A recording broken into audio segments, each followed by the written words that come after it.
Brother John Wesley గారు మరి యొక్క సమయం సందేశం వాక్య సందేశం అందించాలని ప్రేమతో ఆహ్వానిస్తున్నాను. దేవునికి స్తోత్రం. హల్లెలూయా. చాలా సమయం ఉంది ఇంకైనాను. మరి ఈరోజు ఒక 2 ఊర్లు వెళ్ళాలి. ఇక్కడ నుంచి బయలుదేరి రావులపాలెం వెళ్ళి రావులపాలెంలో ఒక గంట సేపు దేవుని వాక్యం మాట్లాడి అక్కడ నుంచి మళ్ళీ భీమవరం వెళ్ళి, అందువల్ల నేను అడిగాను తమ్ముడు ఇక్కడ ఉన్న తమ్ముడిని, అయ్యగారిని కూడా రిక్వెస్ట్ చేయడం జరిగింది. లేకపోతే ఇంకా కొంచెం అందరు వచ్చిన తర్వాతనే మనం వాక్యం ధ్యానం చేసుకోవచ్చు, కానీ ఇది మన పేటలో జరుగుతున్న కార్యక్రమం ఖచ్చితంగా ఉండాలని ఆలోచన ఇక్కడికి వచ్చాం. అందుకే దేవునికి మహిమ కలుగును గాక. ఆమేన్. మరొకసారి ఈ స్థానిక సిఎస్ఐ పరిశుద్ధ ఆంధ్రేయ దేవాలయం దగ్గరికి గవర్నర్ ఇజ్రాయెల్ అయ్య గారికి మరొకసారి మా సంఘాలన్నిటి నుంచి అయ్య గారికి ప్రత్యేక వందనాలు తెలియజేస్తున్నాను. థ్యాంక్ యూ సో మచ్ అయ్య గారు. రెవరెండ్ సాల్మన్ గారికి ప్రత్యేక వందనాలు తెలియజేస్తున్నాను. Thank you. మరొక ప్రాంతం నుంచి వచ్చిన దైవజనులు కూడా ప్రత్యేక వందనాలు.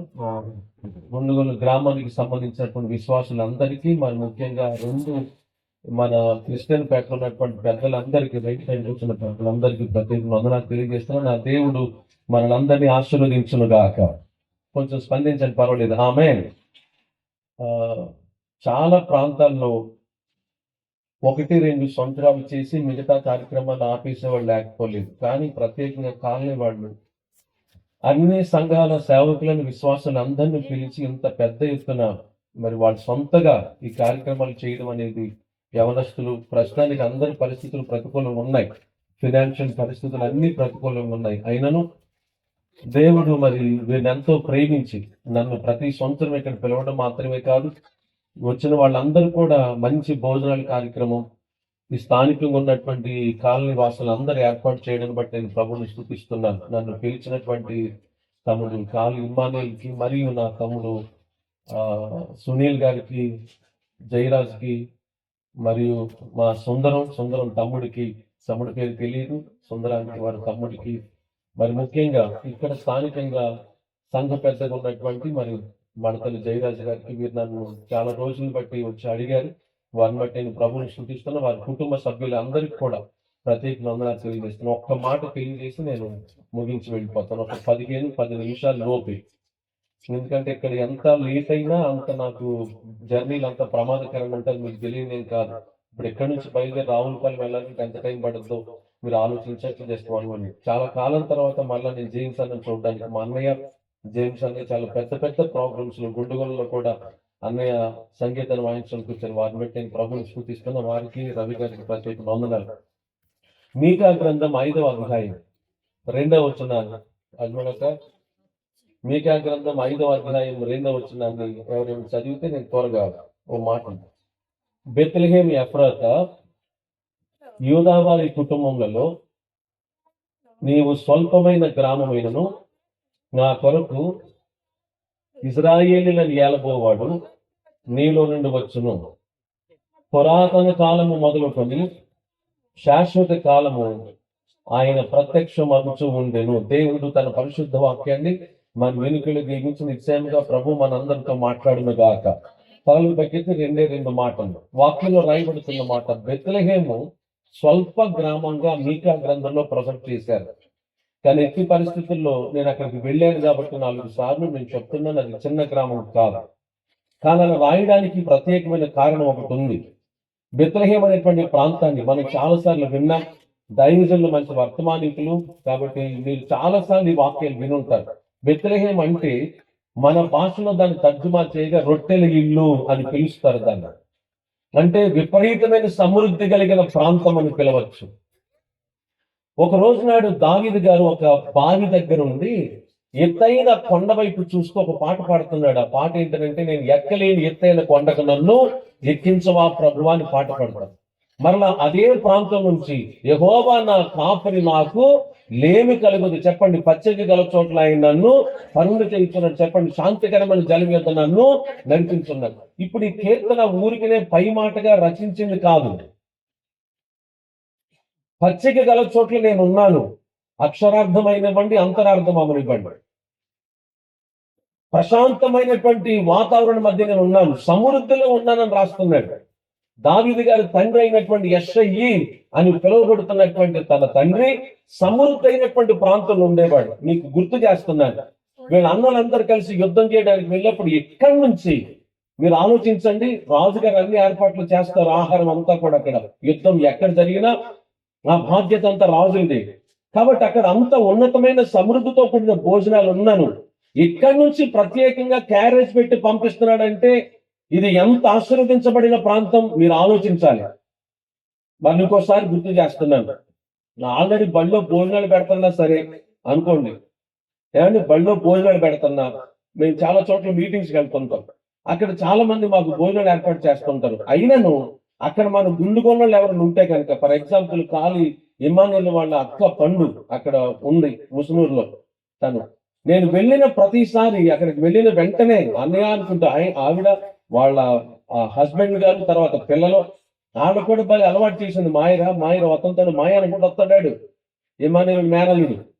కాబట్టి వాళ్ళు వచ్చి చక్కగా మాట్లాడి మరి ప్రత్యేకంగా 2-3 బాటిల్స్ నిండా పాలు, ఆ తర్వాత అన్నయ్య కూర వండుకొచ్చాను అన్నయ్య, లేకపోతే ఇది తీసుకొచ్చాను అన్నయ్య.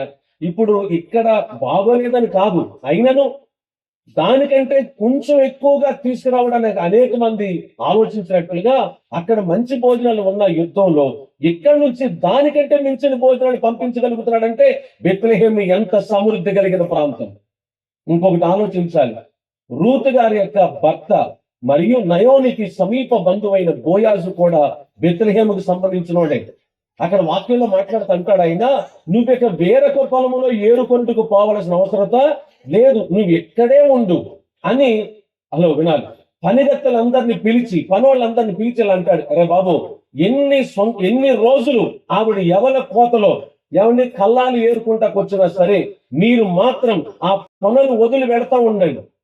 అసలు రైతు ఏం చెప్పాలి, ఒరే మన ఊళ్ళ మీద ఉన్న వాళ్ళందరూ పొలాల మీద పడిపోతున్నారా, అసలు ఒక్క కంకులు కూడా వదలబాకుండా మొత్తం దొల్లగొట్టేయండి అని చెప్పాలి. ఈయనేమంటున్నాడు, ఎంత సామర్థ్యుడైతే ఎంత డబ్బున్న వాడైతే ఈ మాట పలకాలి, వస్తుంది పరిగెడుకోవడానికి వస్తుంది, మీరు కొద్దిగా పరిగి కొన్ని చోట్ల వదిలేయండి అని చెప్పగలుగుతున్నాడంటే ఈయన ఎంత ధనవంతుడు. మీకు అర్థమవలసిన మాట, బెత్లెహేము స్వల్పం అని రాయబడగల కారణాలు చెప్తున్నాను. అది స్వల్పమైన గ్రామమేం కాదు, పోషించిన ప్రాంతం, కొన్ని కుటుంబాల్ని పోషించిన ప్రాంతం, ఉన్నతమైనటువంటి డబ్బు కలిగిన వాళ్ళు నివసించిన ప్రాంతం. ఏమంటే ధనుకుడైనటువంటి ఒక రోజు నాడు సమూయేలు బయలుదేరి ఈ బెత్లెహేము దగ్గరకు వచ్చేసరికల్లా, ఒకవేళ భయభక్తులు లేవా ఈ ప్రాంతానికంటే కాదు, వాళ్ళు భయభక్తులు కలిగిన వాళ్ళు, సమూయేలు దైవజనుడు రావడంతోనే ఏమంటే వీళ్ళు పరుగులెత్తుకెళ్ళి సాష్టాంగపడి నమస్కారం చేసి, ఏమంటే ప్రవక్త గారు మీరు సమాధానంగానే వస్తున్నారా అని అడిగారు వాళ్ళు. కాబట్టి బెత్లెహేము అనేది భయభక్తులు కలిగిన ప్రాంతం, సమృద్ధి కలిగిన ప్రాంతం, డబ్బు కలిగిన ప్రాంతం, ధనం కలిగిన ప్రాంతం. ఈయన ఒకప్పుడు అప్పట్లో డబ్బులు క్యాలిక్యులేట్ చేయడానికి వీళ్ళు బాగా ధనవంతులు అని క్యాలిక్యులేట్ చేయడానికి ఉపయోగించేటువంటి విధానం ఏంటో తెలిసినా, ఎన్ని గొర్రెలు ఉంటే అంత ఉన్నతమైన స్థాయి. అందుకనే ఒక రోజు నాడు నాతాను ప్రవక్త కూడా దావీదుతో 100 గొర్రెలు కలిగిన ఒక ఆయన ఉన్నాడు. ఆ పదం అక్కడ ఉపయోగించడం గల కారణం, ఎన్ని గొర్రెలుంటే వాళ్ళు అంత గొప్పోళ్ళని. యెష్షయి అని అతను అంత ఉన్నతమైన స్థాయి కలిగిన వాడు. ఆ ప్రాంతం బెత్లెహేము. మీకు ఒక్క మాటలు అర్థం అవ్వాలంటే అది స్వల్పమైన గ్రామం కాదు, చాలా దీవించబడిన ప్రాంతం. అయితే ఈ గ్రంథం తర్వాత రాయబడిన మలాకీ గ్రంథంలోను, ఈ గ్రంథానికి ముందు రాయబడినటువంటి ఆమోసు, హగ్గయి గ్రంథాల్లో రాయబడిన మాట ఏంటంటే, ఈ బెత్లెహేము వాళ్ళు దేవుని వాక్యానికి విరోధంగా చేసిన కార్యాలను బట్టి ఆ పంటకి నేను పురుగు పుట్టిస్తానని చెప్పాడు దేవుడు. చాలా ఉన్నతమైన వాళ్ళు వీళ్ళు. ఇప్పుడు మన గ్రామంలో కూడా ఇదే జరుగుతుంది. కొంచెం విభేదాలు పక్కన పెట్టి నా మాట కొంచెం శ్రద్ధగా శాంతియుతంగా వినండి, ఇది నిజమో కాదు మీకే అర్థమవుతుంది. ఒక 3-4 సంవత్సరాల నుంచి ఒకటి కంటిన్యూ అవుతుంది. అది ఏంటంటే, ఇక పంట పండి ఏమంటే చక్కగా సమృద్ధిని చేతికొచ్చి ఎరువుల కొట్టు దగ్గర తీసుకొచ్చిన డబ్బులు కట్టేయాలి ఈ పంటతో, లేకపోతే ఇంట్లో పిల్లకి పెళ్లి చేయాలి, లేకపోతే ఇంట్లో ఉన్న అప్పుల మీద కొంచెం వాటిని కట్టేసుకోవాలి, లేకపోతే ఇళ్ళన్నా కట్టుకోవాలని చెప్పి రైతులందరూ ఆలోచించి ఒక 4 సంవత్సరాలు బట్టి పంటని ఇక చేతిలో పట్టుకుని తీసుకెళ్లి దొండగొట్టిన తర్వాత ధాన్యాన్ని బస్తాల్లోకి ఎక్కించి ఏమంటే వెళ్ళి అమ్మేద్దాం అనుకునే సరికి 4 సంవత్సరాలు బట్టి తుఫాను పడుతుంది. ఇది నిజమా అబద్ధమా? ఒకప్పుడు మన గుండుగొల్ల గ్రామం సంఘం అనేది పక్కన పెట్టండి. నేను ఎప్పుడు మా చర్చెస్ లో కూడా ఈ మాట ఎప్పుడు చెప్పలేదు. నేను దేవుడు మన మాటలు వింటున్నాడు, నేను లెక్కపు చెప్పాలి. నేను ఒకసారి కళ్ళారా చూసి, నేను ఒక ఆదివారం మా తమ్ముడు ఇక్కడ ఉన్నారు, ఏసబ్బన్న ఇక్కడ ఉన్నాడు, నేను ఫుల్ క్లాస్ ఇచ్చాను. నేను అయ్యగారు వస్తుంటే లేచి నిలబడలేదంటే మీరు మీకు అయ్యగారు అంటే యోహాన్ అయ్యగారు ఒక్కడైనా అయ్యగారు, మిగతా సేవకులు కాదా? మీరు లేచి నిలబడి గౌరవించరా? సిఎస్ఐ పాస్టర్ వచ్చినప్పుడు మీరు ఇద్దరు నిలబడలేదు అని నిర్దాక్షిణ్యంగా ఒక ఆదివారం నిలబడిన వాక్యం మాట్లాడాను నేను. దేవుడి మాటకి సాక్ష్యం. నేను తేడా మాట్లాడితే దేవుని చేతుల్లో పడతాను. వీళ్ళరా, ఒక సేవకుడు, ఒక దైవజనుడు ఇలాగున కొన్ని ప్రాముఖ్యమైనటువంటి స్థానాలు ఉండాల్సిన దేవుని పిల్లలు ఈ రోజు నాడు మన గ్రామం ఎంత దీవించబడింది, ఒకప్పుడు ఎంత ఆశీర్వాదకరమైన ప్రాంతం, ఎంత సమృద్ధి కలిగిన ప్రాంతం. ఏదైనా కార్యక్రమానికి చేతులు చాపడంలో అన్ని సంఘాల వారు ముందుకు వచ్చే కార్యక్రమాలు చేయడానికి ఎంతో ఉండేది. కానీ ఇప్పుడు ఏమి కనబడిన పరిస్థితి అయింది. పైకి బాగానే కొంచెం మేనేజ్ చేసుకుని వెళ్ళిపోతున్నా, ఇక్కడ అప్పులు తీసుకుని అక్కడ కట్టుకుని ఇక్కడ కట్టుకుని రొటేషన్ చేసుకుని వెళ్ళిపోతున్నా. అప్పుడున్న సమృద్ధి ఇప్పుడు కుటుంబాల్లో ఉండట్లేదు. ఒకప్పుడు బెత్లెహేము ఎలాగైతే సమృద్ధి కలిగిన ప్రాంతమో, రొట్టె ఇళ్ళని పిలువబడిందో, ఒకప్పుడు మన గ్రామాలు కూడా అలా పిలువబడ్డాయి. ఇప్పుడు స్వల్పమైపోయిన పరిస్థితులు. మీ పొలాలకి నేను పురుగు పట్టించేస్తానని చెప్పాడు దేవుడే స్వయంగా మాట్లాడుతూ. మీ కుటుంబాల్లో సమృద్ధి ఉండదని చెప్పేశాడు. బెత్లెహేము పరిస్థితి అధోగతి పాలైపోయింది. ఎంతమంది ప్రవక్తను దేవుడు పుట్టించాడు. ఏమండి, యెషయా ప్రవక్త చూడాలి, ఇర్మియా ప్రవక్త, యెహెజ్కేలు ప్రవక్త, దానియేలు ప్రవక్తలు. వీళ్ళు ఎందుకు పుట్టించాడంటే, రాజులకు సమీపంలో ఉండి రాజులు కొంచెం కరెక్ట్ చేసి, అరే అబ్బాయి మీరు జాగ్రత్తగా ఉండండి అని చెప్పి పెద్ద ప్రవక్తలు పుట్టించాడు. ఆ తర్వాత చిన్న ప్రవక్తలు పుట్టించాడు. వాళ్ళు ఎవరో తెలిసినా, ఆమోస్ అనేటువంటి ప్రవక్త ఎవరు? ఓ పశువుల కాపరి. వాళ్ళల్లో ఉండే కొంతమంది ప్రవక్తలను ఇప్పుడు సాక్షాత్తు ఇప్పుడు స్టేజ్ మీద కనబడుతున్నాం. ఏమండి, ఇజ్రాయేల్ గారు దేవుని చేత ఎన్నుకొనబడి మందిరంలో పరిచయం చేస్తున్న వ్యక్తి మాత్రమే కాదు. ఇప్పుడు ఉన్నటువంటి సాల్మను, మన మధ్యలో పుట్టిన వాడిని సైతం దేవుడు లేపి ఏదో రకంగా వాక్యాన్ని అందించిన ఆలోచనతో, నేను చెప్తే విన్నేమో, అయ్యగారు చెప్తే వినరేమో, సాల్మన్ చెప్తే వినరేమో, ఇంకొకరిని పుట్టించినట్లుగా యెషయాకు బదులుగా ఇర్మియాకు బదులుగా యెహెజ్కేలుకి బదులుగా దానియేలుకి బదులుగా హోషేయకు బదులుగా హగ్గయికి బదులుగా మీకాకు బదులుగా యోనా. ఎక్కడ కుదిరితే అక్కడ దైవజనులు పుట్టించి దేవుడు మాట్లాడిస్తున్నాడు. ఏమనో తెలిసినా, దయచేసి స్వల్పమైపోతున్న పరిస్థితులు, కొంచెం అయిపోతున్నాయి, పరిస్థితులన్నీ చెదరిపోతున్నాయి. మీరు సరి చేసుకుని మందిరాల్లో నివసించగలిగితే, దేవునికి ఇవ్వాల్సిన మొదటి ప్రాముఖ్యత ఇవ్వగలిగితే, ప్రభు మాట్లాడుతున్న మాట నీలో నుంచి, వాస్తవానికి అక్కడ అక్క చదివిన మాటలో ఇశ్రాయేలీయులని ఏలబోవబడని ఉంది, కానీ మిగతా ట్రాన్స్లేషన్ లో నీ ప్రజలని ఏలబోవబడి ఉంది వాక్యంలో. అంటే ఒక ఇశ్రాయేల్ ప్రజలు మాత్రమే కాదు, ప్రపంచంలో ఉన్న వాళ్ళందరినీ దీవించడానికి నా దేవుడు సమర్థుడు, శక్తివంతుడు. ఆయన పేరు నజరేయుడైన యేసు. చెప్పండి, ఆయన పేరు నజరేయుడైన యేసు. ఒకప్పుడు చెయ్యి ఇచ్చే పరిస్థితుల నుంచి ఇప్పుడు తీసుకెళ్లే పరిస్థితులు అయిపోయినాయి. ఒకప్పుడు సంపాదించే స్థాయిలో ఉండి ఇప్పుడు తీసుకునే పరిస్థితులకు కుటుంబాలు వెళ్ళిపోతున్నాయి. వ్యాపారాలు పాడైపోయి, వ్యవసాయాలు పాడైపోయి, ఏ పని చేసినా సరే దేవుని మహాకృప. మొన్నే తమ్ముళ్ళందరూ కూర్చొని మాట్లాడుకున్నాం. ఇప్పటి వరకు జరిగిన యాక్సిడెంట్స్ లో, మొన్న జరిగిన యాక్సిడెంట్ ఒక్కటే ఏ ప్రమాదం లేకుండా, ప్రాణాపాయం లేకుండా దేవుడు కాపాడాడు. అబద్ధమా నిజమా నేను చెప్పింది? ఇప్పటి వరకు ఆటో ప్రమాదాల్లో ఒకటి కాదు మరణం, క్షమించండి అంటున్నందుకు ఎన్ని మరణాలు చూసాం మన కళ్ళారా. అసలు మన పేటల్లో ఏ ఇంటికి వెళ్ళి ఏడవో తెలియనటువంటి పరిస్థితి అయింది ఒక టైంలో. దేవుడు కాపాడాడు, దేవుడు సంరక్షించాడు. మరోసారి గుర్తు చేస్తున్నాను, దేవుడు కాపాడినందుకు కృతజ్ఞతగా మందిరాలు విడిచిపెట్టబాకండి. స్వల్పమైన పరిస్థితుల్లో, చిన్నగా అయిపోతున్న పరిస్థితుల్లో ఒక్కసారి దేవునిపై ఆధారపడడం మొదలు పెట్టండి. సేవకునికి ఇవ్వాల్సిన మొదటి ప్రాముఖ్యతని సేవకునికి ఇవ్వడం మొదలు పెట్టండి. మీ సంఘాలకు వెళ్ళేవాళ్ళు. అసలు ఈ రోజుల్లో గ్రామంలో ఎంత వాక్యం వినబడుతుంది. నేను అయ్యగారిని అయితే చూడలేదు, కానీ ఫాదర్ గారిని, ఆయన వాక్యం ఏంటంటే అసలు ఆయన ఆర్సీఎం ఫాదర్ గారు, లేకపోతే పరిశుద్ధాత్మ చేత నింపబడిన ఒక ఏమంటారంటే పెంతెకొస్తు పాస్టర్ గారు, నాకు అర్థం కాల. అంత బలమైనటువంటి వాక్యం. అబద్ధమా? అసలు ఏంటంటే ఈయన అసలు ఎక్కడి నుంచి వచ్చారు? నేను ఇప్పటి వరకు చూడలేదు అయ్యగారిని, ఫాదర్ గారిని. కానీ రోడ్ అంటే వెళ్తున్నప్పుడు నాకు చిన్ని చాలాసార్లు అన్న, ఒకసారి వినండి వాక్యం అంటే.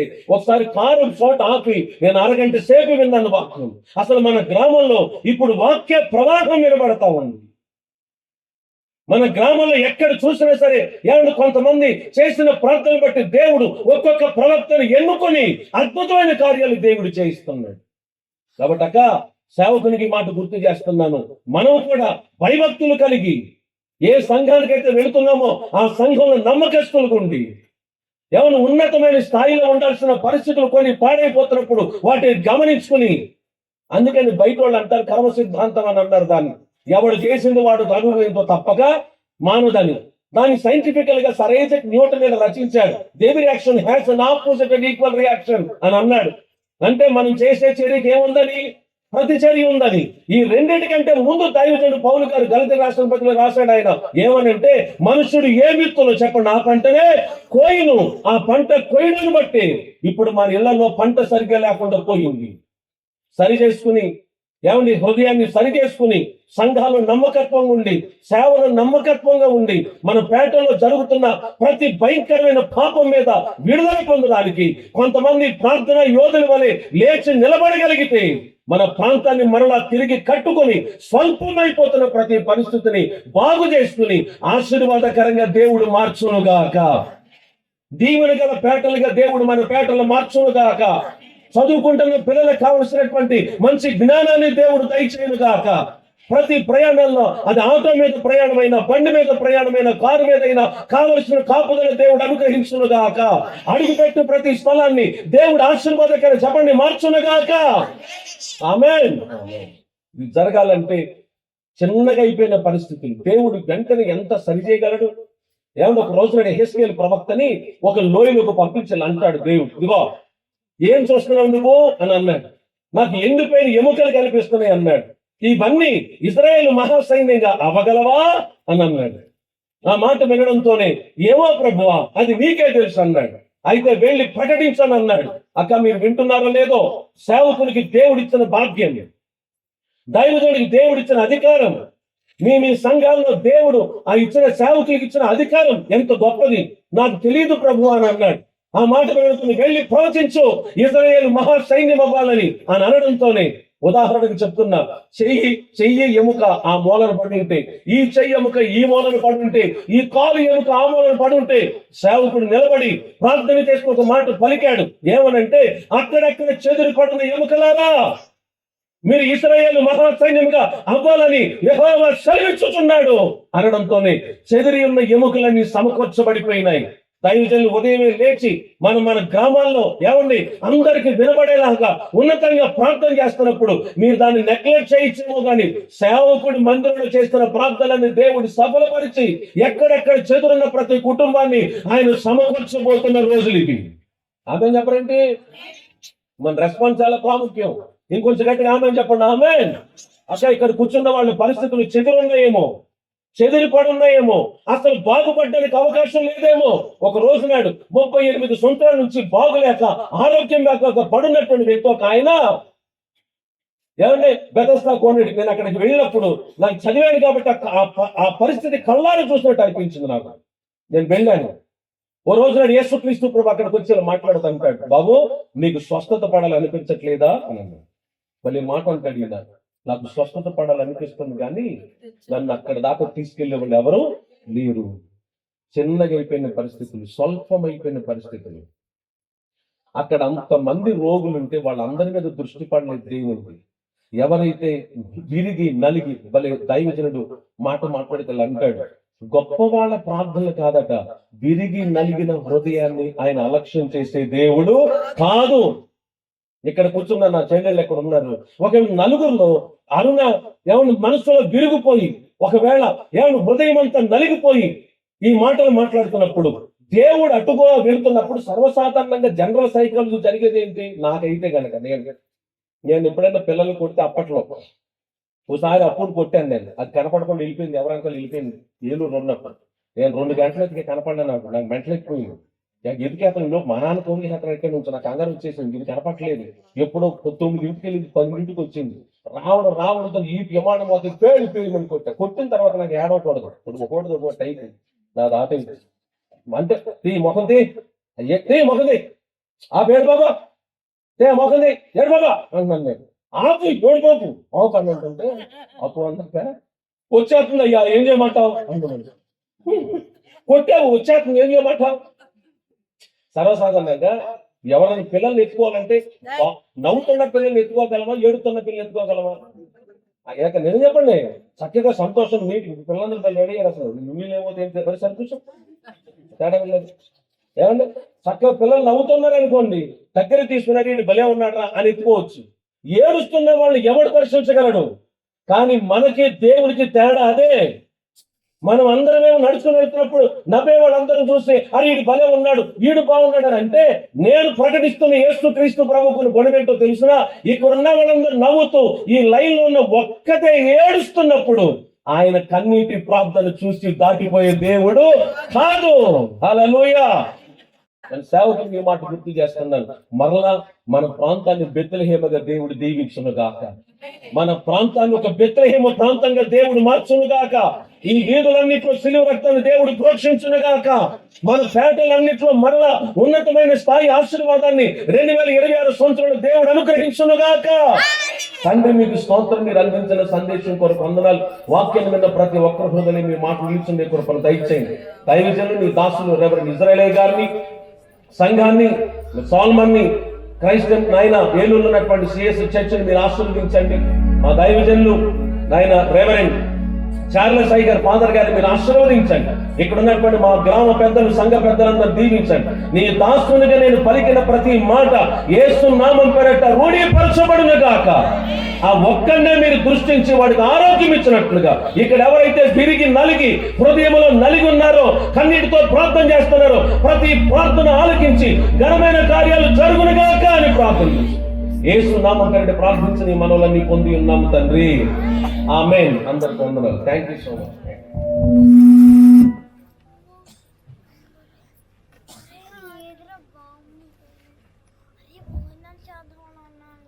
మరి బ్రదర్ జాన్ వెస్లీ గారికి ఈ శీతాకాలంలో వాక్య వర్షాన్ని మరి ధారాళంగా కురిపించి మన ఉదయాలను మరి వాక్యపు అనుభవాలతో మరి వాక్యపు దీవెనతో నింపినటువంటి బ్రదర్ జాన్ వెస్లీ గారికి మనందరి తరపున ధన్యవాదాలు. Thank you so much.